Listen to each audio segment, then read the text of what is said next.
We've got Izzy versus Jared Cannonier. And I think Izzy's going to win this one by standing at range, throwing enough leg kicks to win on the judges' scorecards, and then doing like some funky anime, come at me, and then running away the whole time. Each fight, I think Izzy is in, his stock goes down significantly because the excitement is going away. He's not a finisher of guys at this top level. And his fights have become boring, in my opinion. The one against Whitaker was pretty good. But, it's just there's no element of surprise there whatsoever where it's like, is he going to lose by decision? No. Is he going to finish his opponent? Probably not.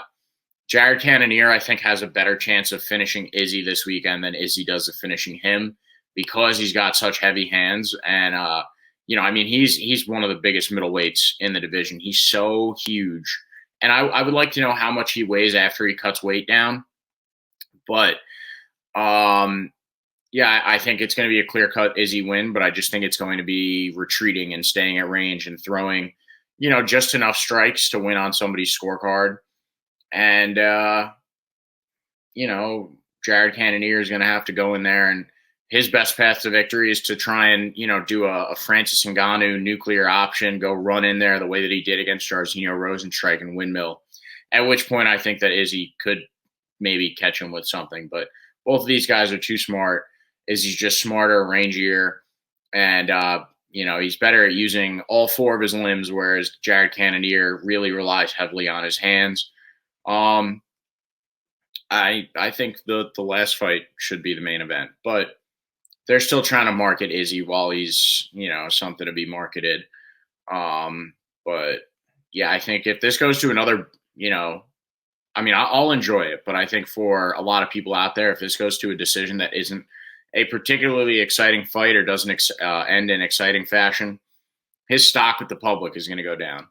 So I hope it's something good because at the end of the day, Izzy is a good champ, but I think he has this victory, and I think it's going to come by way of decision. What do you think, Tom?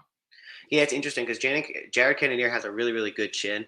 I was watching that fight with Yanku Talaba where he was basically the end of the fight. He's just standing there with his hands down, like walking forward, taking a hit, and just like, come on, bang, bang, what's up, throwing a punch, bang, bang, taking a and Yanku Talaba is not a guy that I would necessarily want to take punches from, especially unguarded. But here's a couple things I think about. Jared Cannonier has shattered his forearms before. I think a lot of the kicks that are going to come from Izzy are going to be landing on that forearm, so that could potentially pose a problem for him.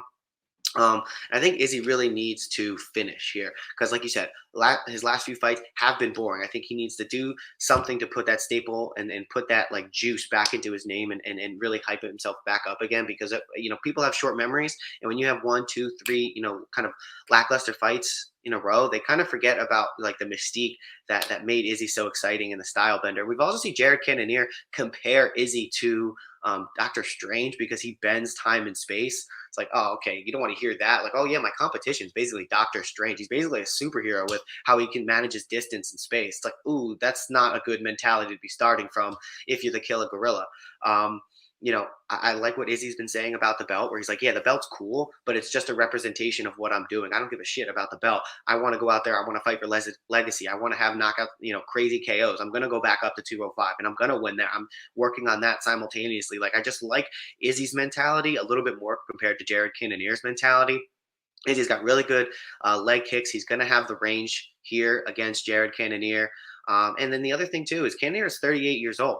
So I think as the fight goes on, if he's losing rounds, I think he can get a little bit more aggressive and then maybe rush in. And that's where Izzy's going to just totally piece him up. When you get over aggressive against Izzy, that's where he has just so much experience in the kickboxing area where he'll be able to move out of the way and hit you with a counter punch. I don't see very many paths to victory for Jared Cannonier.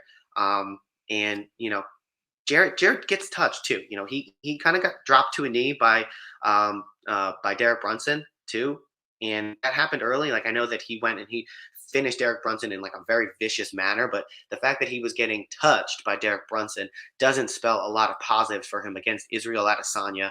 And like I said, with the broken forearm against Whitaker, it's not like he's breaking his forearm against, like, if he had done it back, I think, isn't Jared Cannonier, he fought at like heavyweight too, right? Like Yeah, he's the guy heavyweight, who's light heavyweight, all the way down yeah. to middleweight. So it's not like he was at heavyweight and got a guy with like insane power who broke his forearm, and now he doesn't have to worry about that. I mean, it was Robert Whitaker, a guy who's at this weight class. So if he's breaking his forearm against Robert Whitaker, I'm really concerned, like blocking Izzy's leg kicks as the fight goes on. So yeah, I just think there's a lot more problem with Jared Cannonier. He's older, Israel's quicker, he's faster. That accumulation of damage, and he's not a huge power puncher, but it's the precision strikes that gets him. So I think Izzy's going to have his way here, knowing that he's gotta have a highlight reel style finish, and he said that he's going to go after that. I think Israel Adesanya, once we get in the mid-second round and then into the third round, he's going to start to style on him. And hopefully he doesn't let himself get a little bit too carried away with that. But I think ultimately he knows what he's going after here. And, after that one loss to Jan, I think Izzy's, just going to go back and he's going to like solidify himself in the 185 division, potentially as the best of all time. He's heading toward that trajectory. And I think this is all in preparation for his move back to 205. So yeah, I'm going Israel Adesanya to win that one. I know it's not, a crazy novel pick here, but at the end of the day, in Fuego, thanks for sticking with us the whole time. He talked about yesterday on Twitter, he was like, hey, for handicappers, listen to what they say and then make your own assessment. And at the end of the day, you want to look at who is picking winners. Like, and at the bottom line, look at the handicappers that are picking winners. And on the other side, if guys consistently get them wrong, just fade them completely. So thanks, Infuego, for being one of our biggest fans out there. And Keith, I updated the things today. You're at 70%.